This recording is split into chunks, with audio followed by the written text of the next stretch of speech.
As day camp professionals, we could come up with the greatest camp programs and initiatives in the world, but it don't mean a thing if you don't have the campers enrolled to fund your warm and fuzzy amazingness. It's basic business. It's way easier and cheaper to enroll last year's families than it is to find, tour, schmooze, and procure totally new campers. So let's discuss what camps are doing to retain last year's campers, and for camps that didn't open last summer or camp families that chose not to attend, how to turn 2019 campers into 2021 campers. This is the Day Camp Pod.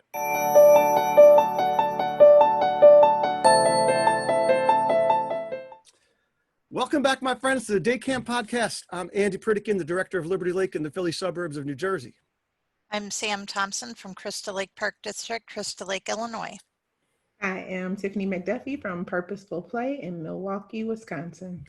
Your mic sounds great, Tiff. It really does. We are day camp professionals joining forces to provide a forum to share ideas and best practices across North America and beyond. Today, we discuss the often taken for granted art of re-enrolling your past campers. We're joined today by my good friend, Andrew Yankowitz, the owner-director of Tall Pines Day Camp in Williamstown, New Jersey, who will give us insight from the perspective of camps that didn't open last summer. So first off, let's meet Andrew and hear a little bit about what makes Tall Pines Camp unique. So Andrew, give us a little bit about you and how you got to Tall Pines and et cetera, et cetera. You got it. I seem to have a more linear career path than you and some of your friends, Andy. My grandfather ended up calling his second cousin, who owned Willow Grove Summer Day Camp, Willow Grove, Pennsylvania, in the southeastern suburbs. I was scheduled to be a junior counselor at Springhouse Day Camp, and I was going to make $25 for the summer. And I was like, I cannot make $25 in the summer in 1980. I need where's Springhouse Day Camp? So Springhouse Day Camp was just outside of Philadelphia, up in the North Wales, Lansdale area. So it's a camp I had grown up in, and I had spent the last 5 years there, moving from CIT, about to become a junior counselor. So grandfather places the call. Of course, it's June. What's the last job always left in the camp? The kitchen.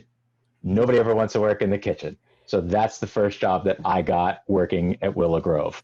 And at that point, Marvin Domsky hired me, who was my fourth cousin, and they were going to pay me $25 a week, not $25 for the entire summer.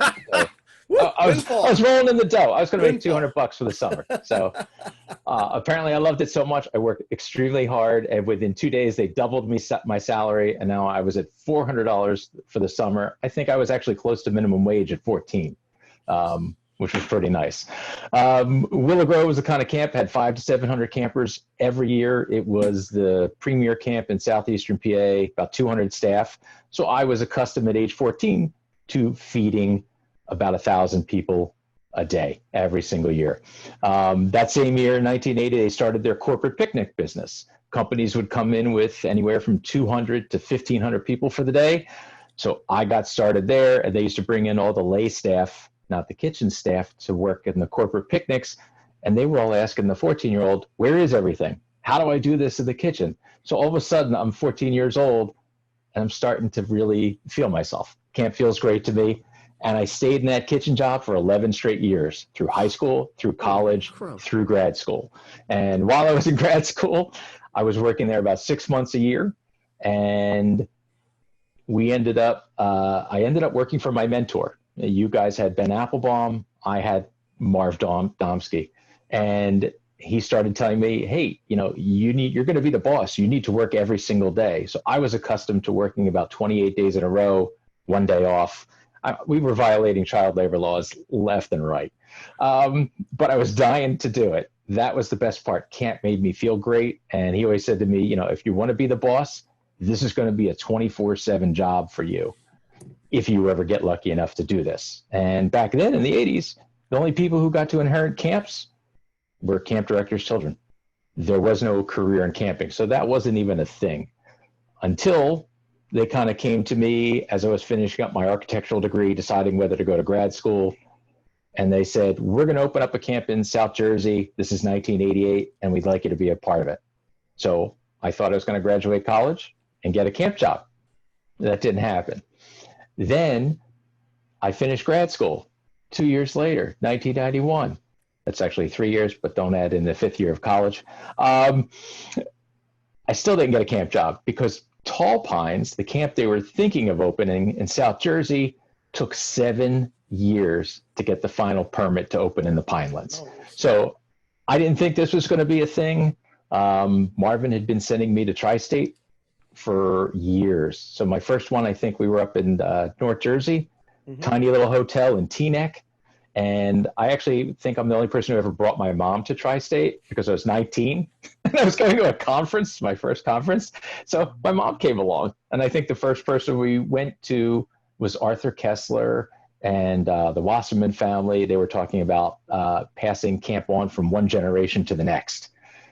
And it was completely fascinating to me. I didn't know that was even a thing. You know, you're 19. What do you know? Absolutely nothing.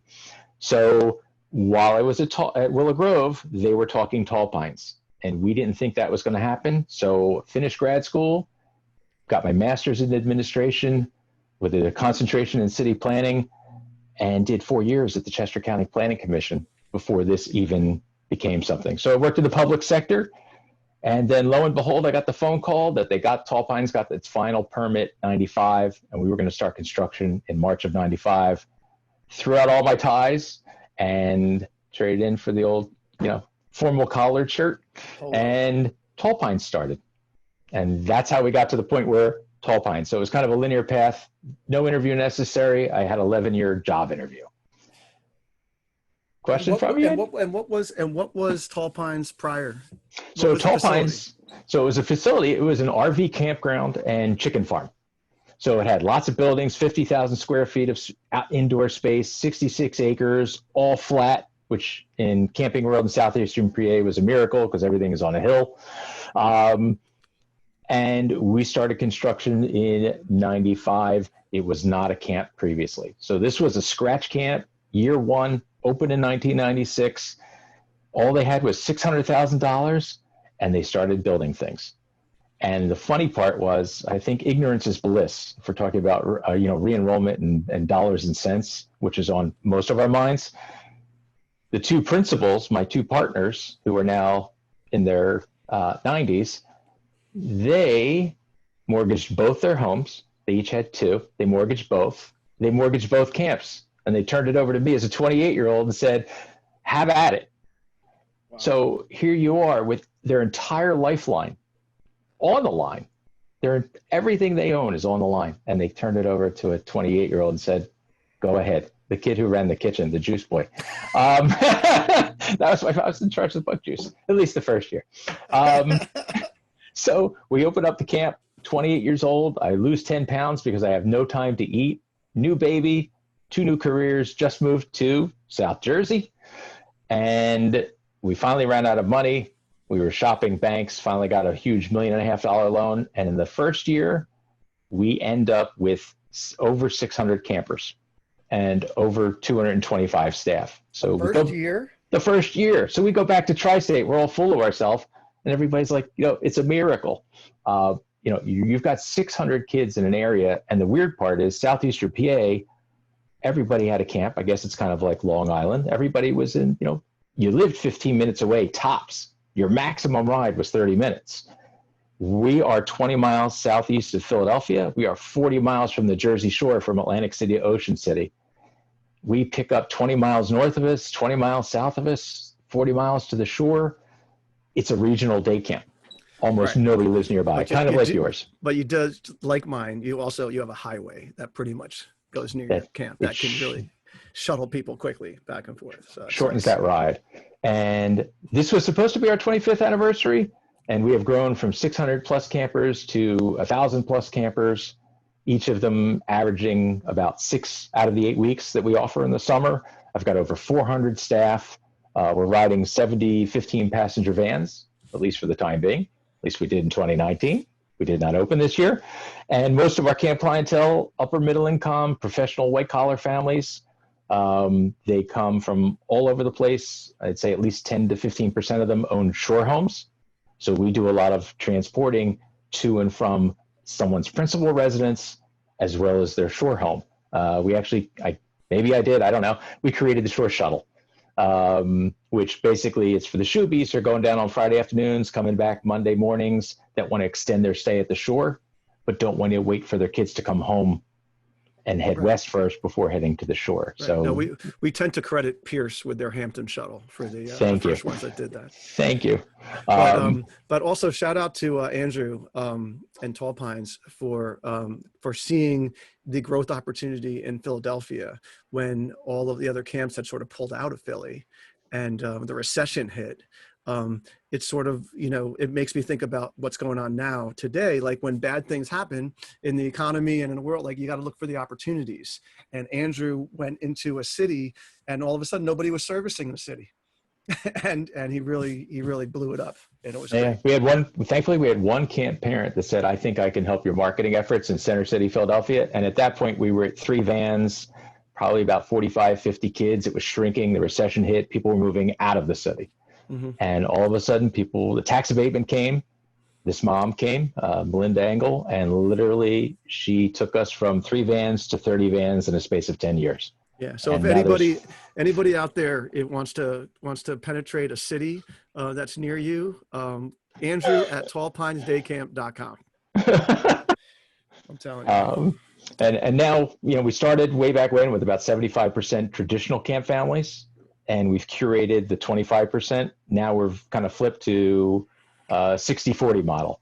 60% are traditional camp families where the parents, 1 or 2 parents went to camp growing up. And now more like Andy's audience, if you've heard his previous podcast, he's got the non-traditional camp family, and we've been able to cultivate them as well. And, you guys, Sam, you said you love the fact that we grow our campers. They just come through, they stay. Having the non-traditional camp families, they do not disappear and go to overnight camp. And it's really been great. So we were fortunate to have like an 80% return rate for the campers and about a 90% return rate for the staff. So they just come and they stay. So it makes life very simple for us. I noticed, Andrew, that you grew up in the same camp too. So you were grown through the system. Yeah, they were just, but then he bailed out when they wanted to pay him $25 for the summer. Well, that was the other camp. The second camp was the one I stayed with. And so for me, this has been since I've been 14, I'm 54. So basically with the same principal group for 40 years. So, someone was a mentor to me. I try and do that for my staff that go off to other careers and try and make them whole people, knowing a ton of stuff before they get out of here. It takes less training. They've lived it. They've been campers, and that brings more value. Makes staff training very easy. Right. Yes. And if anybody watches this on YouTube and doesn't know Andrew, they will laugh because so we have the same name, we're about the same age, we sort of look the same, and we actually like sort of overlap markets a little bit. So there will be families that visit his camp and then come to me the next day and I'm like, hi, I'm Angie, the camp director. And they're like, wait a second, is that the norm? Yeah, that happens at Tri-State as well. People say, thanks for sending me that whole packet on, that Survivor game. I'm like, you're talking to the wrong Andy. Yeah, it's sort of common. Well, I love the grit of just, knowing the beginnings of starting in the kitchen and, starting at these meager wages and not really, and like finding your way. And so for me, the best part of the story is just like the resilience and sticking to it, working through it, and then ultimately, ending up where you are. Just, I think that speaks to the spirit of everything that we try to teach kids in camp. And so I think that part is really awesome. Yeah. And also not burning your bridges, right? Staying in touch with people. Cause like Andrew said, one of the most fascinating parts of that story was 7 years it took from the, hey, would you be interested in working at this camp that we want to build to it actually coming to fruition. It took a long time, and you have a lot of doubt that it's going to happen. And that wasn't when camp was filled with career professionals. I went to Tri-State. It was all families. The parent owned it. And most of the parents were school teachers. Yes. During the year. I was on the cusp, but now I feel like the old man and everybody's a camp professional and everybody's in their 20s and 30s. And I'm walking around going, I'm the old person. It's like, this is not good. Yeah. Experience. Really well. We'll take experience. You're wise. That's why you're on the podcast, Andrew. Thank you. All right. So we're here to talk about re-enrollment today. So there are camps that do it all differently. We had Kelly Shuna on recently, who's in the Midwest, and in her neighborhood, you know, they turn it on in January, you know, and get people to start enrolling, and it's nice and easygoing and whatever. And certainly that's the way it used to be everywhere. But in the Northeast, you know, Andrew mentioned, like, you know, Long Island and Westchester and New York, where I sort of honed my skills. Like, it's viciously competitive, and therefore, like, there's probably a camp out there that starts on the first day of camp. They're enrolling for next year. So I'm only 3 weeks later. I'm not far behind. And we had Mark Hemmerdinger on from Crestwood last season, and at Crestwood they open re-enrollment during the summer, and they actually close it off on the last day of camp. So on the last day of camp, they have a mad frenzy of parents bringing checks when parents were allowed to go onto your campus. So in that way, I think that I'm sort of like a hybrid in what I do at Liberty Lake. I do start August 1st, regardless of when it is, or certainly the closest Monday around August 1st. And I usually roll my prices back, so that it's certainly cheaper than whatever my pricing was like at the end of the season. Now, I don't do what Ben Applebaum did at his camps, where there's literally 5 pricing breaks, and then like every month it's like, hey, we're going up, you know, trying to pressure people that way. But I do have 3. I have early bird, I have winter rates, which is my regular pricing basically, and then I have my punitive spring pricing that kicks in, you know, right before camp starts, which I will always regret not jacking up when Andrew decided not to open his camp. That's when I should have really raised the rates there. Missed your chance, man. Yeah. That was going to bother me for a long time. But so we start August 1st. We try to get them while they're hot. I mean, that's really the idea, is that why not get your families while the kids are at camp? Why not get them to sign up, you know, and make it easy for them to do. So, you know, for us, it's $100 per week. That's all they need. It's fully refundable up until a date long far away. And we just try to make it as easy as possible. When I first got into camping, my partner was this guy, Mark Magid, who ran Black Bear Lake, and he was a real carnival salesman kind of guy. And because he really felt the easy thing was super important. So what he used to do was have no deposit. And you just like signed a little piece of paper or something online, right? And you were in. And what he did is, on the last day of camp, any kid who was enrolled at that point, okay, got to come up on the stage. They did a raffle, and they picked the kid's name, and that kid got a like $1,000 spending spree at Walmart or something like that.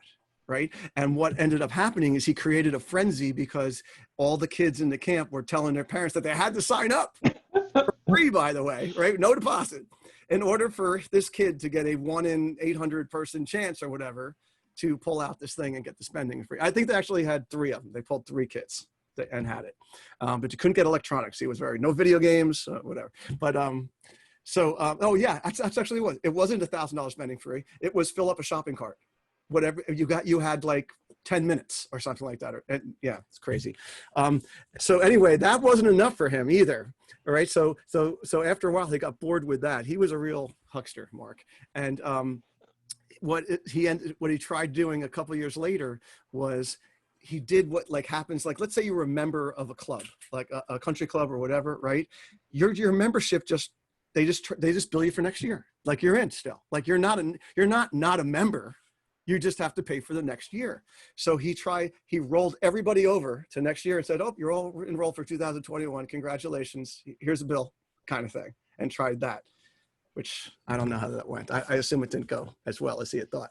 But anyway, easy in, right? Red carpet, get people in. So the whole fully refundable thing is really important, so that then I can communicate to people that it's really no risk. Like, if you are considering at all re-enrolling for next year, then just do it. Just re-enroll, right? Because you could get out of it, right? Excuse me. And I do an exclusivity aspect to it, where at the first couple of weeks, it's just for the people who are actually enrolled at that time, to make them feel special. That was a big deal I got from Mike Colchin at Ramapo, where he wouldn't open camp until like September for the new people. because he did fill up. So there was that sort of ravenous, we got to sign up thing. So I think that's an important part of what we're talking about here with the re-enrollment too, is creating, if you want to, at your camp, creating a culture where people feel like they got to do it. They got to do it or they might, not get in, So it's a combination of that, at a camp like mine or Andrew's, a more traditional camp, and maybe Sam's too, it's being in the same group with your friends. And if you sign up late, you might not get that, right? In a camp like mine or Andrew's, where the buses only have so many seats on the bus. Like if you want to be at a certain stop, you got to sign up early too. Like what are those little markers that you can tell people that if you don't sign up now, you might not get it. I can't guarantee that for you, right? And yeah, people want that. They want that certainty about thing. So I open it up to regular, non-enrolled people after that. And that's when the friends start rolling in. And we also, when they sign up, we give them the option they could pay early in November and get an additional discount on top of that. So I would say about half of the people that sign up choose that early pay discount, which Steve Baskin tells me is crazy because I should be taking that 5% and doing this with it. And then, but I do it. Again, I'd rather have the money in my bank account, even if I have to give it back when there's COVID season rolling in. I'll talk about that. And then, another thing is a lot of people who have credits. So I know like this year, there's a lot of people with credits. So Andrew, 70% of his camp, he told me, rolled over, which is an unbelievably awesome number. But he still has to get them to enroll. Like, so there's still that pressuring to get them to actually sign up, right? So anyway, that's what we do at my place. And, I think this season, 2021, I think that I have a lot more weight behind my re-enrollment push, because I just have to say, hey, look how bad the kids wanted to come to camp last summer. Think what it's going to be like this spring when these kids come out of these horrible hybrid education things, or maybe totally virtual. Like they're going to want camp so bad. And, we closed the groups out last year. We are absolutely going to be closing them out again. So keeping the pressure on, because this year it is not artificial pressure. Like it's real pressure. Like I think people are really going to be trying to sign up for camps in the spring. So Sam, how do you guys handle it at the Parks and Rec District? Okay, so one thing we do is we start our registration in December because we're hoping that grandparents will buy a week of camp for Christmas presents. We also, at tax season, when they're getting their tax refunds, we do another big push that, hey, you just got this chunk of money, spend it on camp and be all set to go. So I got a question with the Christmas thing, because that seems like a great idea. How do you do it? How do you translate? How do you communicate that to get people to buy into that? Social media mainly, and e-newsletters. Is there a picture of Sam with like an elf's costume on or something? That's what I'm envisioning. Not yet. Don't give them ideas. We do have a camp video then that we'll put out there in December, and then they're going, summer weather, it's not snow outside and freezing. And that tends to get people interested as well.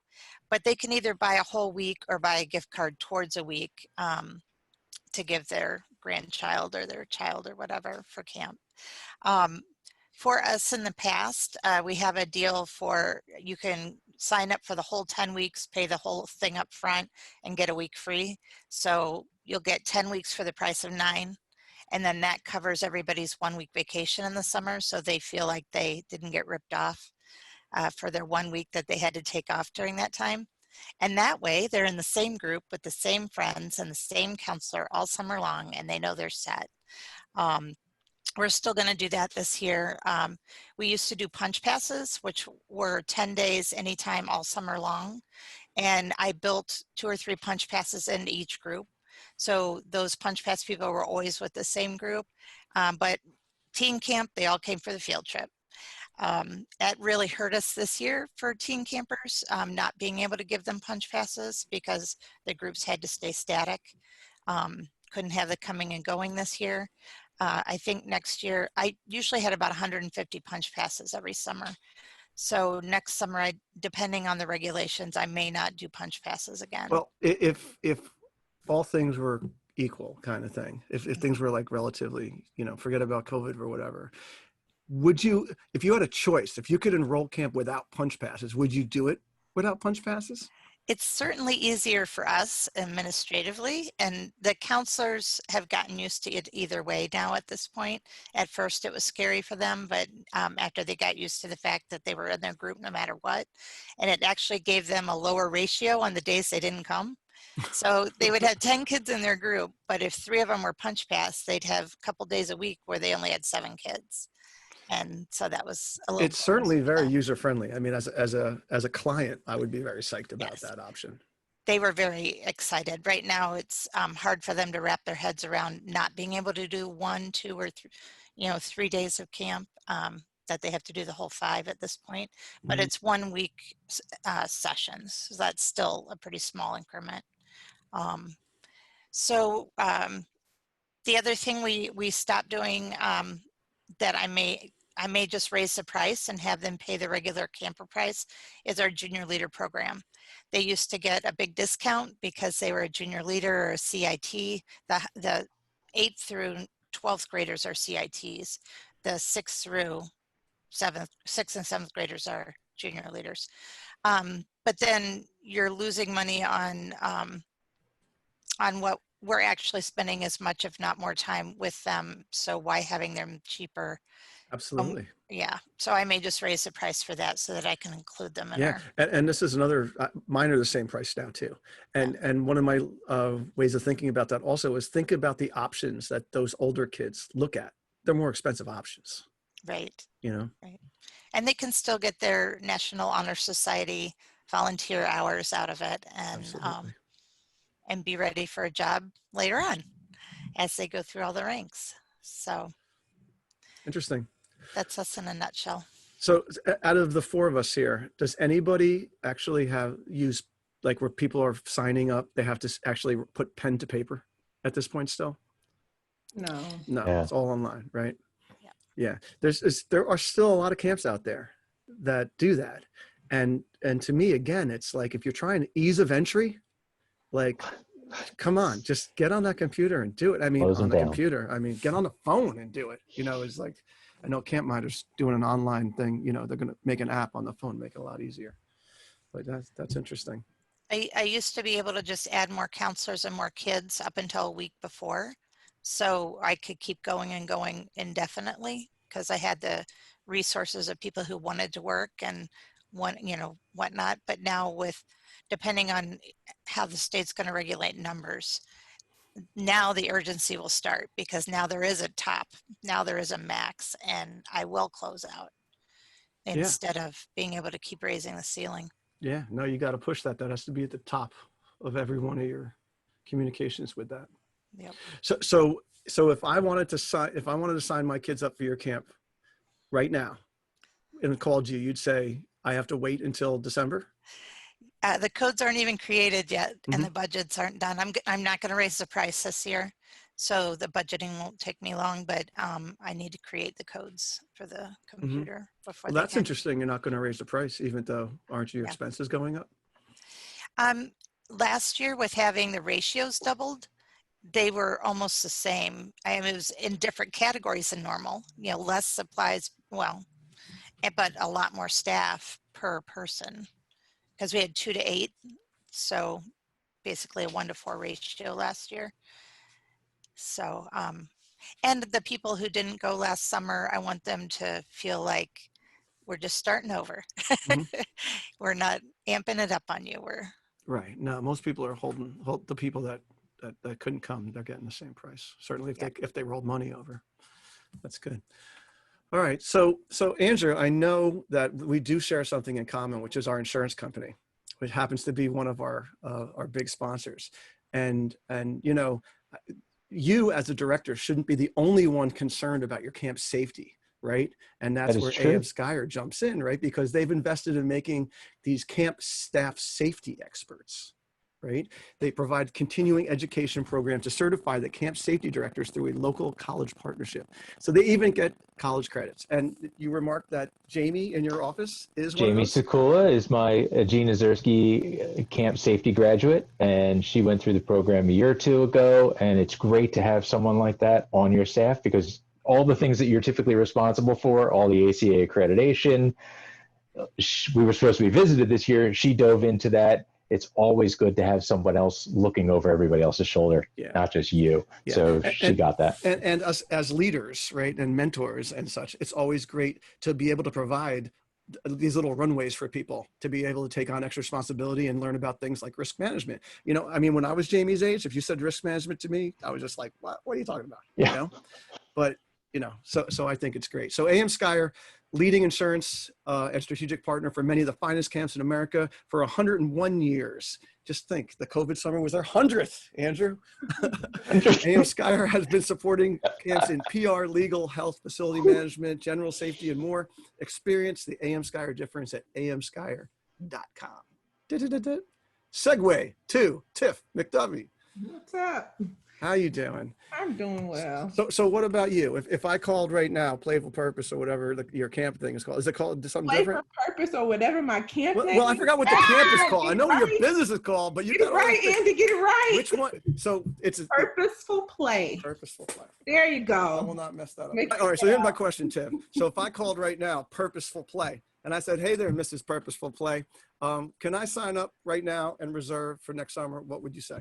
So we would take registrations now. We don't actively market until winter break though for summer. Mm-hmm. So because we run programming year round, it is a little bit different because we have that constant flow of kids. Our big marketing push for summer camp happens during winter break camp, and we kind of deal with the schools to use them as a base to recruit new students. Again, my funding model is very different. So we're predominantly funded through the state of Wisconsin. And so because of that, my families don't always know whether or not they will be eligible for that funding the following year. But one thing that we did do just to be able to, you know, I'm an accountant, so we still need to have some sort of idea of what's gonna happen the following years to start having families put deposits down. Those deposits are refundable. And then one unique thing that we do at the end of every summer is bring a friend to camp day. And in that way, we are exposing the camp to a lot more families who both probably qualify for the benefits and as well as private pay families. And that is always a hoot because it's like bring your BFF and everybody like loves it and they're sharing it and spreading it. And it's literally worked to, I mean, almost 25% of the people who come, you know, enroll the following year. So that's been a really awesome initiative. That's great. So I got a question about one of the aspects, because we get a bunch of kids through state funding and such too. And there's a lot of red tape. There's a lot of hoops that these poor people need to go through, right? And getting them to start that process and get approved and all those kind of things. A lot of people, they think summer camp and they think, oh, I could do that in June, you know, because that's when the kids get out of school, right? Like, what's the big deal? But a lot of these places, like, forget about COVID summers, like taking that out of the equation. A lot of times it's like, you got to have this in by April 1st or something. And a lot of people don't really think about it then. So it's like, we need to identify these families and we need to sort of help take them through the process. Absolutely. I definitely think there's a lot of advocacy work there. And I think for us, it's just about making sure that the kids have a phenomenal experience. So we do have that like nagging thing from the kids to the parents saying, Mom, we want to make sure we got our spot next year, you know, like whatever way you can build some scarcity. Yeah, sure. Making that thing happen. And so we're probably more so using the kids as our vocal points. Like, hey kids, you want to have your spot? Make sure you tell your mom, because if kids are having a good time, you know, there's nothing like a kid to sell a program to a mom. Like, you like it? Okay, yay. Yeah. Out of my hair? Okay, yay. So from that perspective, we do a lot of like in-house things with the kids. Sometimes we'll do like referral fees or like raffles for families to win depending on how many people they refer. And one of them, which was a hilarious marketing campaign, like it printed on money and there were different kids' faces in the camp on money. And so the kids were just like, oh my God, they were stuck between rap and reality. Every kid thought they were rich that week. And and they were going home with this, fake money in order to intrigue their parents to come, I could win this, I could win that. So very similar to the shopping cart thing. Shopping cart. I'm intrigued by that. Sometimes kids watch stuff on TV and, Sure. That's the only place you've ever seen that. I've never seen a place that let me fill up a shopping cart. I might pay extra. I definitely would have been the kid who told my mom she had to do whatever she could for my chance to win that shopping cart. No video games. So I got another question for you, Tiff, with your unique clientele, right? So we bring in a lot of these families like the same as you, and a lot of times the deposits are hard for these people, right? And what it is that we will get reimbursed by the state, but it won't be till after the summer, right? So I don't know what your deposit is, but like, let's say mine's $200. If they're coming 2 weeks, it's $200.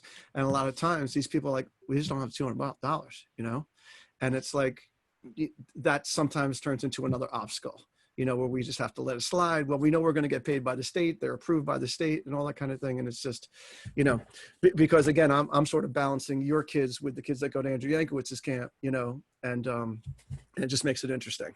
Yeah, I think for us, our deposit is minimum. I mean, it's like $100 or less. And for me, it's just all about choices, right? Like I'm not, people in general have $100. If they need to break it up, that's fine. But it's all about choices, whether you skip your Starbucks or you skip your hairdo or again, moms, no matter what social economic background they come from, like their kids are what's most important to them. And so we definitely work in terms of if they need help breaking it up and they pretty much know it's forthcoming so that their space can be saved. So I think those are the things that we do more so on the front end to make sure that it gets done, but we don't give them passes. I think, to be honest, when you hold people accountable, they do what matters most to them.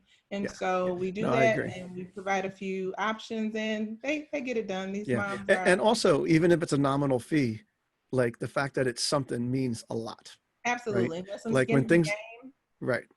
Yeah. When things are free, which is why I don't think it worked at my friend's camp, which I was talking about, when he just rolled everybody over for free, they were enrolled, right? They didn't take it seriously. Right? Even if it's $50, you take it more seriously. Absolutely. Gotcha. My field trips for my before and after school are included. And so everyone signs up like they're going to come, and then a quarter of them show up that day, and I've staffed for all the ones who signed up. So I think I'm going to have to take it out and have a separate fee because they're just not holding it as accountable. Right. Right. Well, for people like you and Tiff that haven't rolled out your stuff yet for the summer, like, this is stuff, I mean, it was hard for me because for camps that ran this summer, like I got to think about all this stuff in the middle of the summer and roll it out, right? Like, this is a good moment because of the whole COVID thing to really assess this stuff and break out those costs and charge extra for that if you have to, and that kind of thing. And, with your daily pass stuff, Sam, and all, like, this is the chance that we have to make some changes because everybody will understand, if we do it. All right, we're segueing all the way down to Williamstown, New Jersey, a stone's throw from the Delaware Mortar Gap in beautiful Atlantic City. Atlantic City. Oh my God, the South is so different down here in the South. And the Jersey Devil. And the Jersey Central, Devil. Any Jersey Devil sightings where your camp's located? It is. Someone did ask that on one of our early tours when we first got here. When the kids got in the woods, we used to do a haunted hayride. And we would go through the woods and people would jump out of the woods. And all of a sudden we would actually lose campers because the 4-year-olds didn't want to come anymore. Because if that's the camp they're going to, it's going to scare the daylights out of them. They didn't want to be here. Yeah. So we did, at one point we did have the Jersey Devil here.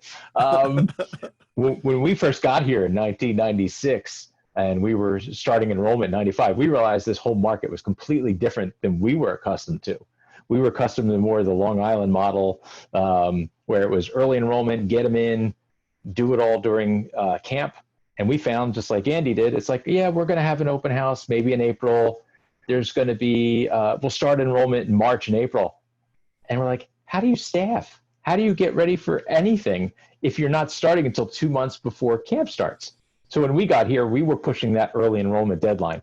Right out of the box, we had visiting day, 4th week of camp. We were actually handing the parents their re-enrollment form, a blank paper form in 96. Now this is before the internet, so we were still using paper. You had an excuse. Yes, we handed them. Well, we learned. So what made it faster? So we opened enrollment, 4th week of camp, closed it out by the end of camp. We gave them 4 weeks to enroll, and we had to mail them postcards and remind them to enroll and hand out the newsletter that would say, don't forget to enroll. And we get like 40 or 50%. So right around 2000, we started pre-printing their applications with all of their information on it. All they had to do was sign it and put their credit card number on it and turn it back into the office. We had people, 25, 30% of the camp registered before they left for visiting day on the 4th week of camp. Like so a it was sleepaway great. camp. Exactly. So we went with that. You learn a lot at Tri-State. Then we finally get into the internet and online registration at 2004. And we stopped pre-printing the applications. And we told the parents, you need to go online every year and register. And people would call up and say, I didn't get my pre-printed registration in the mail. I'm like, we're not doing. It's like, there's this thing called the internets, and you have to go on it and go to our website and register. So finally they did that. And the way we got them to register, we offered a 3-tier enrollment. So if we charged $2,000 one summer, it was going to be $2,200 and then $2,400 if you waited, up to a 10% increase. Finally, I got rid of that middle tier because nobody registered for that middle tier. Didn't make sense. So we just went with something drastic to try and push them over the edge to get them to enroll. And now we offer a 10% discount if you enroll before camp is over. So whatever the rates were this year, we'll set a new rate and then back it up 10%. So that drastic difference where you could save anywhere from $250 to $540, you're not going to get 10% interest anywhere. It pushed our early enrollment to 60%. Over the last 10 years, it's been 65%. The last 2 years, it's been over 70%. So it just really pushed. And the thing that I do with all my wonderful Excel spreadsheets is keep whittling down that email list of inactive campers and keep going after them week by week. Keep pushing to get that with that last minute deadline. And for those of you, everything's refundable till May 1st. So no matter what I do, it's all refundable, including all the payment plans that we put them on. So they have the option of doing 2 payment plans, either a 3-pay, $500 deposit in August, $500 in November, $500 in February, and then the final balance on May 1st. Or monthly payments where they could just break it up into 8 equal monthly payments. So for us, we have not touched our line of credit since 2004. Having all that cash flow predictable is great until a pandemic hits and everybody wants their money back. Then what do you do? So we'll talk about that in a minute. But one of the great things we learned, for those of you who do use robocalls, we used to put out the robocall second to last day, remind people, we're closing early. Don't forget to pick up your kids, please. That's awesome. And the funniest thing, and by the way, don't forget to register if you haven't yet. And that call used to go out 10 a.m. on the last or second to last day of camp. And the script would sit on everybody's office desk. And just like that, the phones would light up at 10:15 a.m. Did somebody just call me? Is my child all right? We're like, oh, no, we're just calling about registration and early enrollment and making sure you're ready for your kids an hour early on the last day. Finally, we learned, don't put out that robocall till 8 o'clock at night. There's no one to call. All their kids are with them. So it took 10 years to figure that one out. I'm always tracking everybody all throughout the year. And basically what we've learned from our experience is get them in early, get them while they're in front of your face, and while everything's going on. And then we kind of go dormant. You look at my registration Excel spreadsheets, I've got 2 days in there, basically September 15th. And then I don't start tracking again until about February 15th, because nobody wants anything to do with us through the holidays, through Christmas. And it seems like in South Jersey, once the camp calendar turns to January, those people who aren't registered finally wake up and say, summer's coming. It's a new year. We got to think about summer. It doesn't make a difference what I send them. But I literally always push hard in terms of what percentage the camp is filled to. And it doesn't make it, you can go 70, 75, 80, 85. Finally, when we get toward 90, I turn it to an actual hard number and I tell them how many slots are left. And all of a sudden registration picks up because that's a finite number. You can determine well, do I have a chance of getting in if I wait till that 90 suddenly becomes a 40 or a 30? Am I going to get closed out of my group? So we've always been able to push that, and we do it bunk by bunk. And then I finally get down to the last minute where it's getting to each individual parent and saying, 16 out of 17 kids already registered for your group. Do you want a seat in one of our 15 passenger vans? And do you want that last slot? And I'll find out exactly what's going on with that family at that point. So you find out whether they're coming or not, and whether or not you can open it up to someone else, or you get them rolling once again to get registered right away.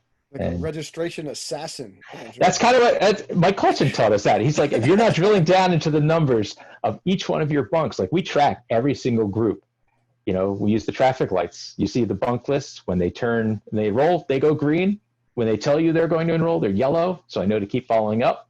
And if they say, hey, we're going to overnight camp, we're moving, I know, take them off the list, don't bother them anymore.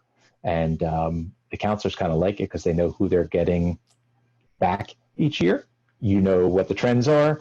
And you also we pay the campers, if the counselors a bonus, if they get 100% of their 100%. kids back. 100%. It has happened. Usually it averages about 1 or 2 per year that they get 100% of their kids back.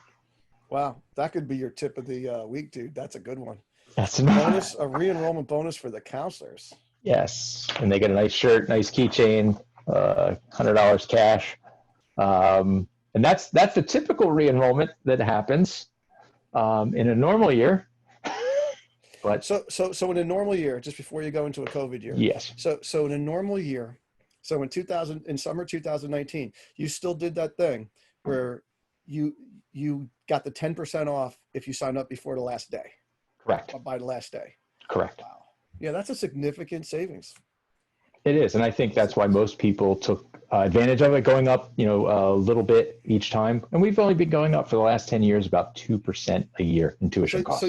So you just have one price then, really, right? I have one price that gets discounted for the early enrollment. Differently, right? And like as far as you offer, something to the exclusive to families, we usually get about 2 dozen, 3 dozen tours in the summer.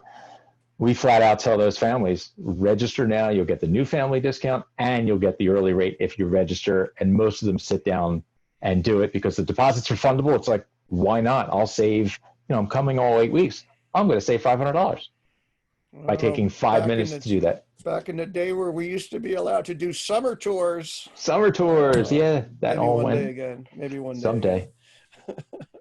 Andrew, all right. Yes. Go ahead, Sam.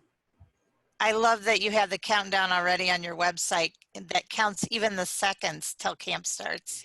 I can't wait till it starts, Sam, because this has been, the old camp shirt where it says, live 10 for 2. We're like living 22 for 2.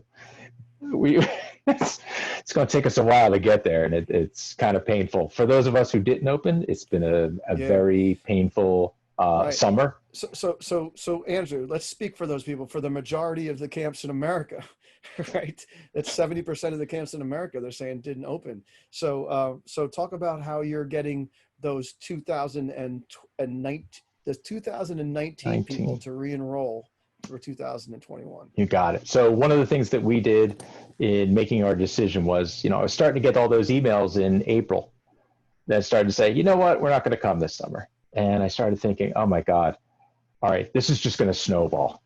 So we kept telling everybody, we're not going to run your final payments in April and May. We're just going to let it go until we make that final decision. When that final decision came down, May 27th, we made the announcement that we're not going to open. We immediately sent out the email survey to our camp parents that said, do you want a refund?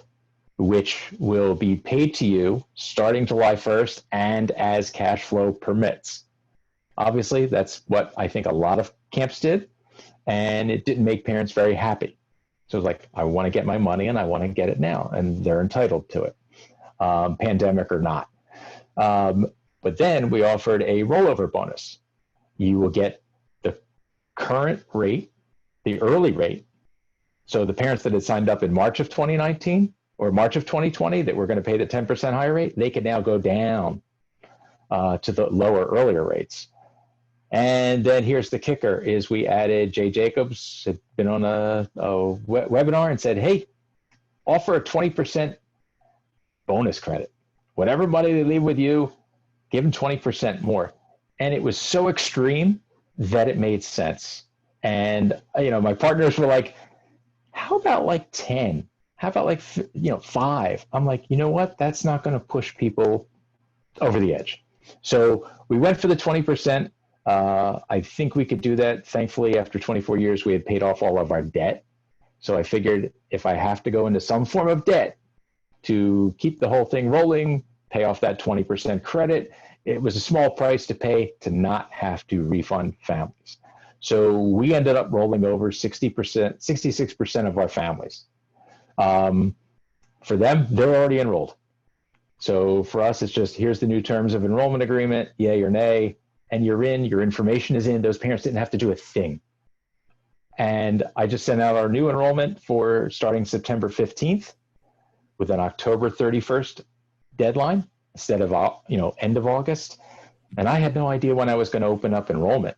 Part of me was, I didn't want to be tone deaf and say, well, you know what, August 31st is going to come and we need your deposits when I didn't open. I was looking at January 31st, wait till the calendar turned.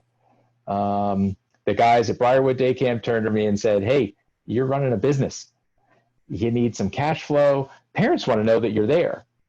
We went into a hibernation mode.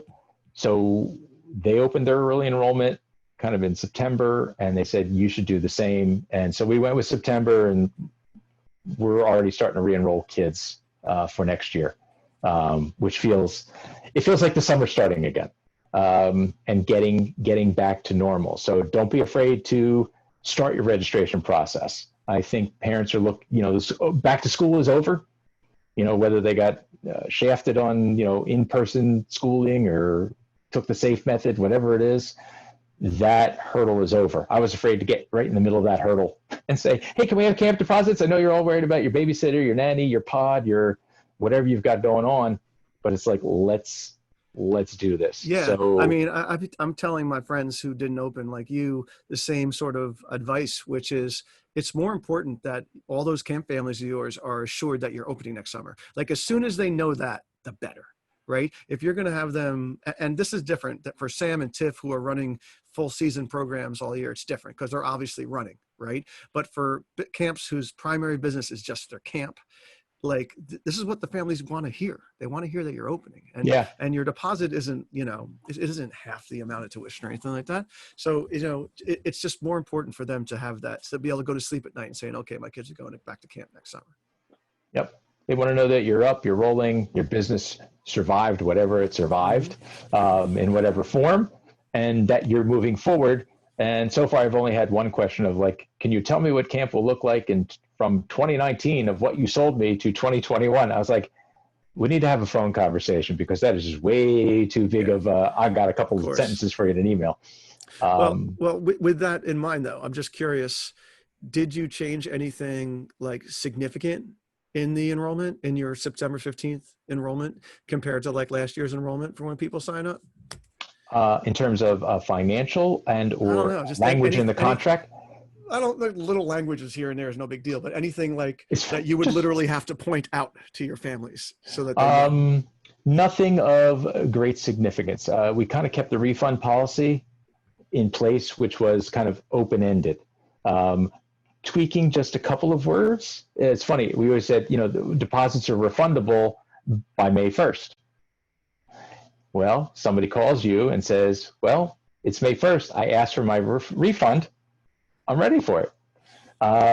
So by changing just the two words in the middle to deposits are refundable if requested by May 1st. So you can make your request, doesn't necessarily mean that you'll get it on May 1st. So just some small tweaks in your language, always helpful. We don't want to go with the punitive, we're not going to give you back your deposit because we had carrying costs, and it wouldn't fly. It wouldn't fly. We had goodwill from all our parents that felt like they wanted to support the small business that we were. A lot of them recognize it. Yeah. And we wanted to keep that goodwill up and Right. kind of keep the refund felt the policy same. open-ended. Definitely felt the same. So just a couple of things I want to point out about what Andrew said that are just really, really important. Number one is cash flow, right? So again, Tiff and Sam, your businesses are doing various things throughout the year. So you're keeping it running, you're keeping fuel in the tank. But for camps like mine and Andrew's, which are main businesses in the summer, having that early enrollment and getting those payments up front is great. And then if you can do it early, pay in full, even better. And like Andrew said, like I've had a line of credit since I started. I haven't had to dip into it. Really, really fortunate about that.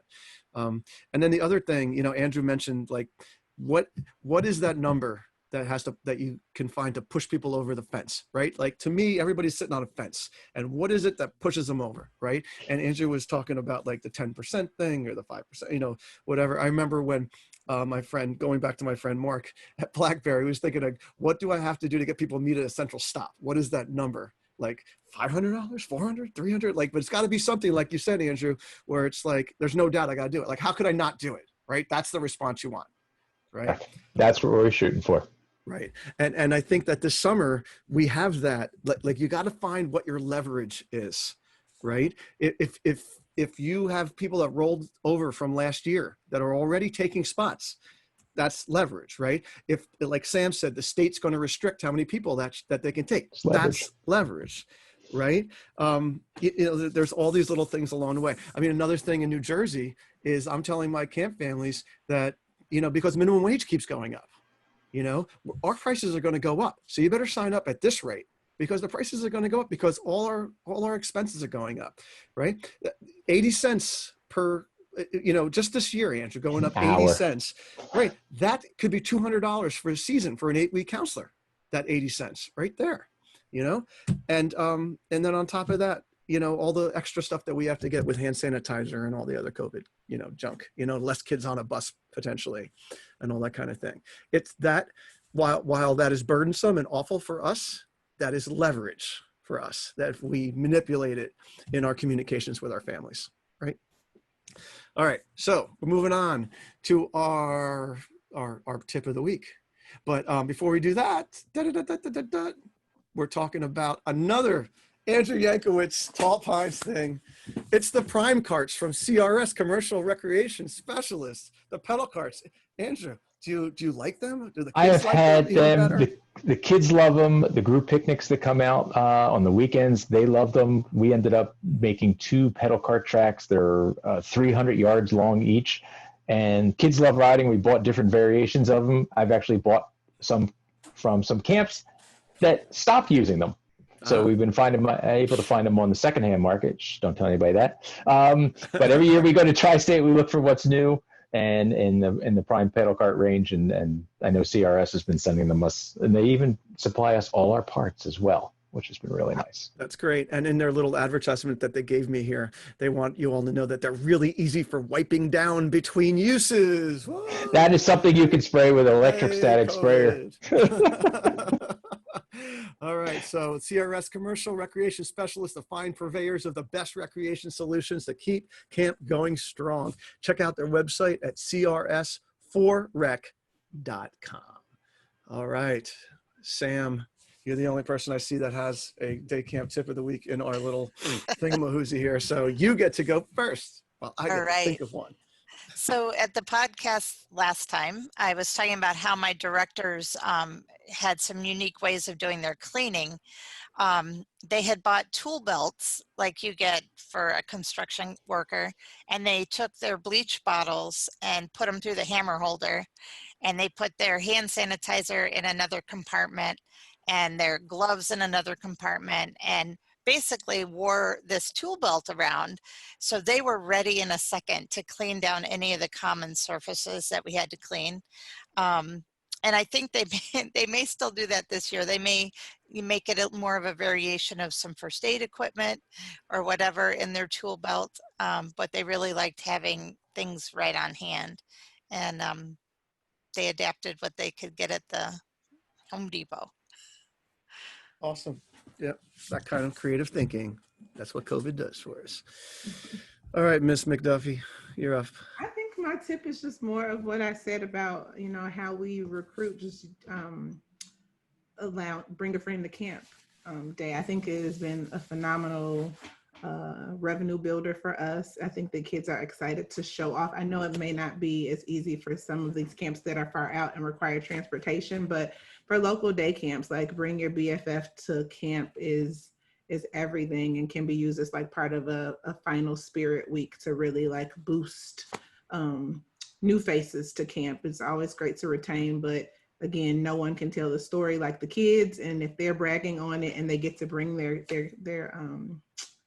friends for free for one day, you know, it's giving you access to an entire new audience of people. That's great. We always say if you get them in the door, you got them. Exactly. Good way to get them in the door. We did it one year. We called it the BFF program. And what we even though they were only coming one day, we made them sign a registration form in our database, in our online database. So then they got them. Absolutely. You know, they were captured for next year. The return rate of the ones that we got was a lot less than what I thought, because it turns out my camp is considered sort of expensive, and a lot of people are like, yeah, free day at camp, I'm down for that. And that was pretty much it. We did get a couple, so you could say it was worth it. But yeah, interesting. And even if you don't get them, those kids and having that experience is going to talk about it for some time. Yeah, it's true. For some kids, that might be it. That might be all they get. For us, it works phenomenally well. But, you know, I guess, again, it depends on the region. Yeah. No, I think it's a great idea if you could pull it off. And if you don't drive your staff crazy by, oh, here's the new kids. Here's 3 new kids. How many new kids are you going to put in a group? Like, that's the question also, right? Well, we plan for it. So we know, like, on that day, we have tons of, like, extra volunteers and people on hand. Like, it's like bring your grandparents to school day, but at camp. So we have, like, it's all summer long. We know, like, it's a day that kids look forward to. So we kind of make it a thing. It's great. All right, I'm going to go. Andrew, you're going to go last. I was sitting here looking around my office and what am I going to do? And I got this great product from CRS. It's another CRS thing. All right, they get a double this year. Thank you, CRS, for sponsoring us even in a COVID season. But I got this thing from it called the Wave Siren. And basically, we don't have a PA system at my camp. Can't afford it. We have 60 acres. It would just be too hard to put in at this point. So, but this Wave Siren thing, it goes on top of a pavilion in the middle of our camp. And it has 3 distinct sirens that go off, and it has horns that face in all 4 directions. So you can get it going around the camp. So one of them sounds like a more traditional siren, and that is the gather for the lost camper drill, fire drill, basically, right? One of them is like, it sounds like the machine is having a seizure, and that would be the run for the hills sound for everybody, which, you know, as horrible as it is, these kids in schools are used to that kind of thing, unfortunately. And then there's another sound that some people use as a return, like comeback sound. You know, it's like, it means come back to your group kind of thing. But anyway, it was a good investment, and that wasn't that expensive. It's not a PA system, so you're not paying for that kind of technology. And it comes just out of one area, and I can set it off from my office, which is nice too. Wave Siren. All right, Andrew, you're up. Cool. Well, I know everybody loves free stuff. And one of the things that we do is we have 2 visiting days, and we usually get about 500 guests on each day, a grandparents visiting day, a regular parents visiting day. And we always give them something that they can wear or display publicly. Give you an example: a lunchbox, a hat, an umbrella, a coffee mug, a sweatshirt, something that's always going to be visible, worn, not thrown in a drawer, like a pencil or a staple, or something that someone can always see, because it's a marketing gig. And we always over order.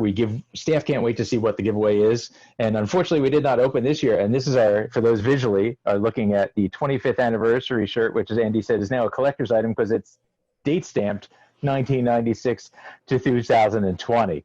So now we're not going to have any more visiting days. But so I got to figure out how to get these to the folks that want them. But the nice part is, like, one year, we always want to make them high quality too, something that someone will wear. I just gave out a hat to a parent that took a tour. She looked at it, she studied it, and she's like, wow, this is really nice. And then she put it on her head and went to the Margate Beach, where we've got lots of campers.